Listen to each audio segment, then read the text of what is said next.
जो सबसे ज्यादा इस चैप्टर से क्वेश्चन पूछा जाता है वो होता है how to calculate the hybridization. Given molecule की हाइब्रिडाइजेशन आप कैसे पता करोगे? ठीक है, तो वैसे तो हाइब्रिडाइजेशन के लिए आपके पास फॉर्मूला है proper, but with in minutes आपको अगर आंसर करना हो तो बिल्कुल सिंपल सा, और भी सिंपल सा फॉर्मूला मैं आपको बताती हूँ। आपको पता करना है मोनोवेलेंट और डाइवेलेंट। मोनोवेलेंट का मीन्स जिसकी वैलेंसी 1 है और डाइवेलेंट जिसकी वैलेंसी 2 है। ठीक है, तो जब भी आप हाइब्रिडाइजेशन पता करते हो आप बस मोनोवेलेंट जिसकी वैलेंसी 1 है उन एटम्स को चेक करोगे। The monovalent atoms will make sigma bond with the central atom और वही डिसाइड कर देते हैं उसकी हाइब्रिडाइजेशन को। जस्ट लाइक कार्बन के पास 4 हाइड्रोजन है और हाइड्रोजन मोनोवेलेंट है, तो इसके लिए हाइब्रिडाइजेशन आपको 4 नंबर के अकॉर्डिंग निकालनी पड़ेगी, दैट इज sp3। ठीक है, तो सिंपल सा फॉर्मूला यहाँ पर आप निकाल सकते हो। Number of monovalent atoms give the sigma bonding and the number give the hybridization. Next one CO2। CO2 में देखो डाइवेलेंट है, बट कार्बन दोनों ऑक्सीजन से एक एक सिग्मा बॉन्ड तो बनाएगा ना, है ना, तो उसके पास 2 नंबर आ गया है हाइब्रिडाइजेशन निकालने के लिए, और hybridization according to 2 number that is sp होगी। In same way you can find out for BF3। 3 number is there because boron से 3 फ्लोरीन्स अटैच होंगे इक्वल पोजीशंस पर, इस तरह से, तो 3 sigma bonds are there. According to 3, hybridization is sp2. Okay, 3 orbital sigma bonding के लिए चाहिए और हाइब्रिड ऑर्बिटल ही सिग्मा बॉन्ड फॉर्मेशन कराते हैं। Unhybridized orbital always give for the pi bonding, तो आप यहाँ से फाइंड आउट कर सकते हो। इन same way you have C2H6, ये आपने फाइंड आउट किया, तो C2H6 में आप एक स्केलेटन बना लेते हो और स्केलेटन में आपको पता चल गया कि कार्बन सिंगल बॉन्डेड है, मीन्स कार्बन 4 एटम से अटैच है, सिग्मा बॉन्ड उसमें 4 बनाए हैं, that means hybridization for each carbon is sp3। C2H4, इसमें आप देखो कि कार्बन इस तरह से स्ट्रक्चर बना रहा है and that needs 3 sigma bond. 3 sigma bond के लिए sp2 हाइब्रिडाइज्ड है। Okay, and next one you have C2H2। Again each carbon, what is the hybridization going on? दोनों के दोनों कार्बन 2 सिग्मा बॉन्ड बनाते हैं और according to 2 there is sp hybridization. Okay, तो बिल्कुल सिंपल तरीके से मैंने ये डाउट आपका सॉल्व किया है, जिसमें आप नंबर ऑफ सिग्मा बॉन्ड से वो नंबर पता करोगे जो कि हाइब्रिड ऑर्बिटल्स बताएगा and that will give you hybridization. Clear? Now the next question is you are given a compound. आपको कोई भी कंपाउंड दिया है just like this one, you are given such type of compound like this, ये दिया है and you have to count number of sigma and pi bonds। तो सबसे पहले आप उस स्ट्रक्चर को ओपन करोगे जो भी आपको मिली है, ये आपके पास स्ट्रक्चर है, आप इस स्ट्रक्चर को बिल्कुल टोटली ओपन कर लेते हो हाइड्रोजन के बॉन्ड्स के साथ। ये आपने ओपन कर लिया इसके सारे बॉन्ड्स, इवन हाइड्रोजन भी आपने बिल्कुल अनकॉइल कर दिया है। अब आप यहाँ से फाइंड आउट करोगे सिग्मा और पाई बॉन्ड्स। ठीक है, जितने भी आपके पास सिंगल बॉन्ड्स हैं वो सारे सिग्मा बॉन्ड्स हैं और आप देखोगे पाई बॉन्ड्स आपको साफ साफ दिखाई देंगे। There are the 2 pi bonds, there is 1 pi bond. तो पाई बॉन्ड्स कितने हैं? 3। सिग्मा बॉन्ड कितने हैं? 1 2 3 4 5 6 7 8 9 10। इस स्ट्रक्चर में में सिग्मा बॉन्ड 10 है और पाई बॉन्ड्स है 3. In the same way, I have asked the question that in this structure, calculate number of sigma and pi bonds. तो आपने यहाँ पर कैलकुलेट करके दिया. ये जो स्ट्रक्चर है इसमें 2 बेंजीन रिंग्स हैं जो आपस में फ्यूज हो गई हैं, मिक्स हो गई हैं. ठीक है, तो आप सबसे पहले चेक करो कि कार्बन 4 ही बॉन्ड बनाता है हर किसी से. यहाँ पर अगर हाइड्रोजन नहीं दे रखे तो सबसे पहले मैंने कहा कि हाइड्रोजन को ओपन आउट करो. हाइड्रोजन भी तो अटैच है इनके साथ. कार्बन जो है वो मैक्सिमम 4 बॉन्ड्स बनाता है और अगर इसने 4 बॉन्ड नहीं बना रखे that means there is 1 bond with hydrogen. Hydrogen will complete the valency of carbon in organic compounds. ठीक है, तो मैंने इसके अनकॉइलिंग कर ली. अब सिग्मा बॉन्ड से पहले हम पाई बॉन्ड देख लेते हैं. पाई बॉन्ड हमें साफ साफ दिखाई देते हैं स्ट्रक्चर में. Just like here you have 1 2 3 4 5 pi bonds are there. And next one sigma bond 1 2 3 4 5 6 7 8 bonds तो इसने बनाया हाइड्रोजन के साथ. बाकी भी चेक कर लेते हैं. 9 10 11 12 13 14 15 16 17 18 19. तो टोटल सिग्मा बॉन्ड्स आर 19. आप इस तरह से क्रॉस करते जाओगे, जो भी काउंटिंग में आ जाएगा उसे क्रॉस करोगे तो आप उसे रिपीटेड काउंट नहीं कर पाओगे और आपके पास एग्जैक्ट एक्यूरेसी के साथ आंसर आएगा that structure contain 5 pi bond and sigma 19. तो सबसे इंपॉर्टेंट क्वेश्चन इस टॉपिक से रहेगा हाइब्रिडाइजेशन काउंट करना, सिग्मा और पाई बॉन्ड काउंट करना. Now next question what is next question जो आपसे मोस्टली पूछा जाता है वो है रेजोनेंस स्ट्रक्चर्स या कैनोनिकल स्ट्रक्चर्स, कंट्रीब्यूटिंग स्ट्रक्चर्स. तो ये स्ट्रक्चर्स बेटा आपको इलेक्ट्रॉन की डीलोकेलाइजेशन के साथ दिखानी है. Just like you are asked for CO3 2 negative, carbonate के लिए पूछा है आपको. ठीक है, तो कार्बोनेट के आपने लैटिस स्ट्रक्चर ड्रॉ की, इस तरह से स्ट्रक्चर बन गई. ठीक है, ओके. अब आप इसके लिए स्ट्रक्चर्स बनाओगे, स्ट्रक्चर्स यानी कैनोनिकल स्ट्रक्चर्स. तो वो आप इस तरह से बनाते हो. ये इलेक्ट्रॉन यहाँ आ गया और ये बॉन्ड यहाँ शिफ्ट हो गया. Electron goes for bond formation and bond formation shifted to charge. इस टाइप से जब ट्रांसफर होता है that is known to be charge transfer. ठीक है, एरो से आप उसको दिखाते हो, चार्ज एरो ट्रांसफर. तो यहाँ पर मैंने बताया कि चार्ज आ गया और यहाँ पर आ गया डबल बॉन्ड, ये एज इट इज है. ठीक है, अब नेक्स्ट स्ट्रक्चर में क्या होगा? नेक्स्ट स्ट्रक्चर में बेटा ये वाला चार्ज यहाँ आएगा तो ये बॉन्ड वापस आ गया, because you know carbon in any of this situation that forms 4 bond, maximum 4 bond ही वो बना सकता है. तो यहाँ पर उसने बॉन्ड फॉर्मेशन किया. कंट्रीब्यूटिंग स्ट्रक्चर नेक्स्ट क्या आ गई देखो, कार्बन, ये यहाँ पर ऑक्सीजन नेगेटिव, यहाँ ऑक्सीजन पर फिर से चार्ज आ गया, यहाँ बन गया डबल बॉन्ड. तो आप देख रहे हो कि नेगेटिव चार्ज हर एक ऑक्सीजन पर रोटेट कर रहा है, बिल्कुल, और डबल बॉन्ड भी तीनों पोजीशंस पर आ रहा है. That means neither of the 3 structure is the actual structure.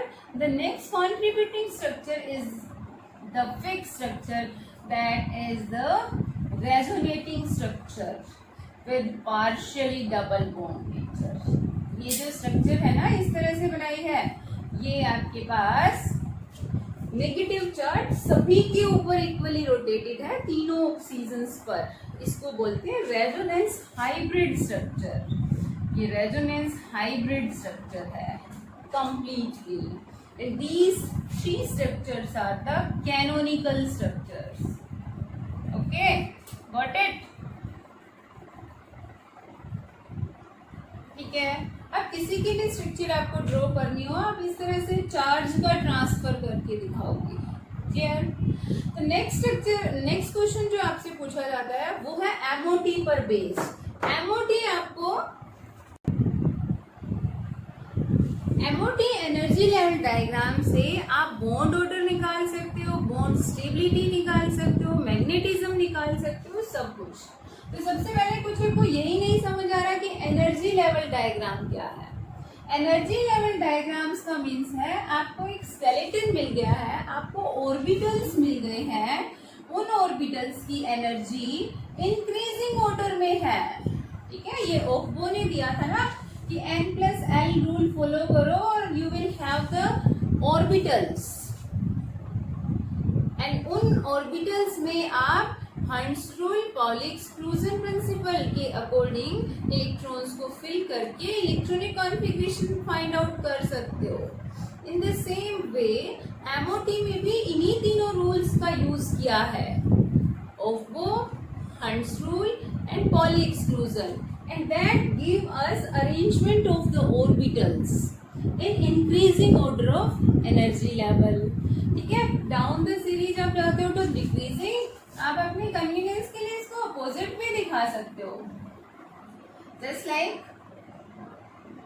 You have energy level diagram for oxygen. Oxygen में चलो ठीक है, आपके लिए जो है वो एक्सेप्शनल वाला ले लेती हूँ। कॉन्फ़िगरेशन ऑक्सीजन की होती है 1s, दोनों ऑक्सीजन के एटम है, दूसरा ऑक्सीजन एटम है 2s, ठीक है, और तीसरा है आपके पास 2p। तो आप इस तरह से भी ले सकते हो 2px, 2py, 2pz। ये मैंने तीनों जो है ऑक्सीजन के ऑर्बिटल्स लिए हैं, दो ऑक्सीजन के इंक्रीजिंग ऑर्डर में।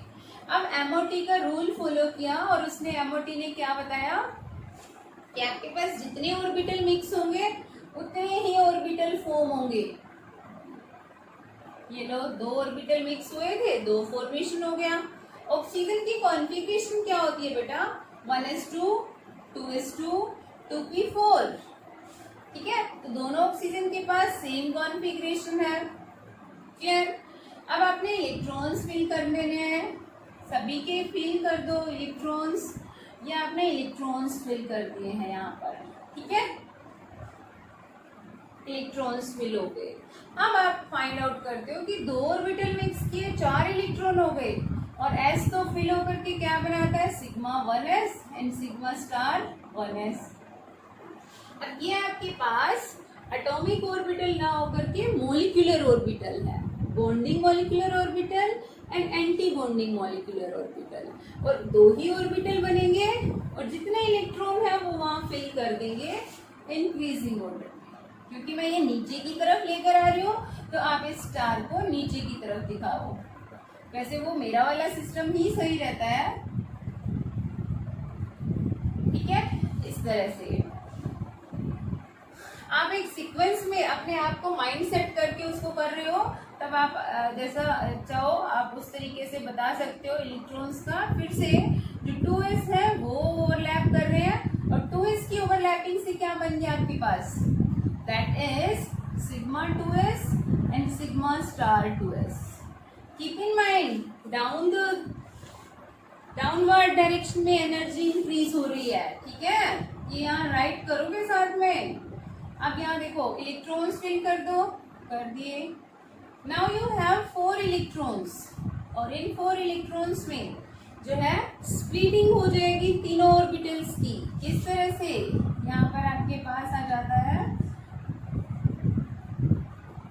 इसके पास सिग्मा, और ये पाई के 2 ऑर्बिटल, फिर से pi orbitals are there and there is the sigma orbital. तो इस तरह से जब आप ऑर्बिटल्स को फिल करते हो ना, वो आपके पास क्या रहेंगे? एनर्जी लेवल डायग्राम्स हैं। ठीक है, इन एनर्जी लेवल डायग्राम्स को आप फिल करो इलेक्ट्रॉन्स के अकॉर्डिंग। ये मैंने बना दिया y2px, y2py और सिग्मा स्टार 2pz। यानी डाउन द सीरीज अगर आपके पास एनर्जी इंक्रीज हो रही है, that one has the highest energy. Now you have total 8 electrons, और 8 इलेक्ट्रॉन्स को आपने फिल करना है। 2 यहाँ फिल कर दिए, 4 यहाँ पर फिल हो गए हैं। ठीक है, 6 हो गए और 2 यहाँ पर हो गए, टोटल 8 इलेक्ट्रॉन्स। तो ये आपके पास एनर्जी लेवल डायग्राम है डाई ऑक्सीजन का। Now how to find bond order. Bond order के लिए फॉर्मूला है half of bonding electron minus anti bonding electrons. Okay, bonding electrons कौन से हैं? ये देखो, ये रहे बॉन्डिंग 2, 4, 6, 8 एंड 2, 10 इलेक्ट्रॉन्स हैं बॉन्डिंग के, और एंटी बॉन्डिंग के 2, 4 एंड 2, 6 है। तो आपके पास बॉन्ड ऑर्डर क्या आ जाता है? That becomes 2। और आपको पता है ऑक्सीजन में बॉन्ड ऑर्डर क्या है? 2 है।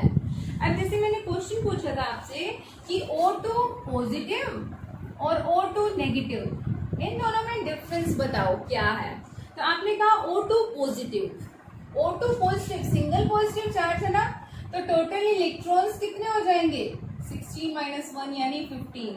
आपको एक इलेक्ट्रॉन निकाल देना है। वो एक इलेक्ट्रॉन लास्ट से ही निकलता है हमेशा, वैलेंस शेल से ही इलेक्ट्रॉन रिमूव या ऐड होता है, तो आपने वहां से निकाल दिया। और ये इलेक्ट्रॉन पहुंचा कहाँ था? यहाँ पर। तो कॉन्फ़िगरेशन में आप देखो एंटी बॉन्डिंग का इलेक्ट्रॉन कम हुआ है। That means bond order of O2 positive that is half of 10 - 5। तो कितना आ गया? 5/2 यानी 2.5। ओके, एंड O2 नेगेटिव का अगर पूछ लिया जाए तो O2 नेगेटिव में कितने इलेक्ट्रॉन्स होंगे? दैट इज 16 + 1 17 इलेक्ट्रॉन्स, है ना। एनायन में तो इलेक्ट्रॉन गेन होता है।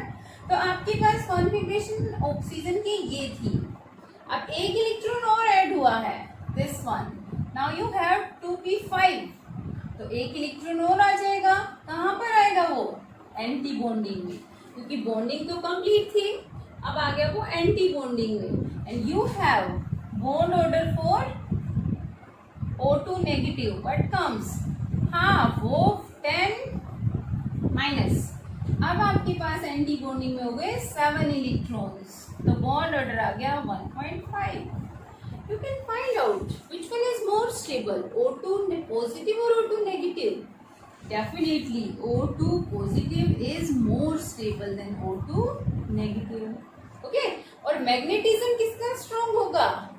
मैग्नेटिज्म में आप देखो O2 में आपके पास 2 इलेक्ट्रॉन थे, स्ट्रॉन्गली पैरामैग्नेटिक था वो। O2 पॉजिटिव में एक इलेक्ट्रॉन निकल गया और अभी भी आपके पास एक ही इलेक्ट्रॉन बचा है, तो है तो दोनों पैरामैग्नेटिज्म, बट ऑक्सीजन जो है वो पॉजिटिव सिंबल के साथ मोर स्टेबल। ठीक है, तो इस टाइप के क्वेश्चंस आते हैं 4 चैप्टर से, along with one more important topic dipole moment, जो आपको अच्छे से आता है। Thank you very much. इसको बहुत अच्छे से रिवाइज करो।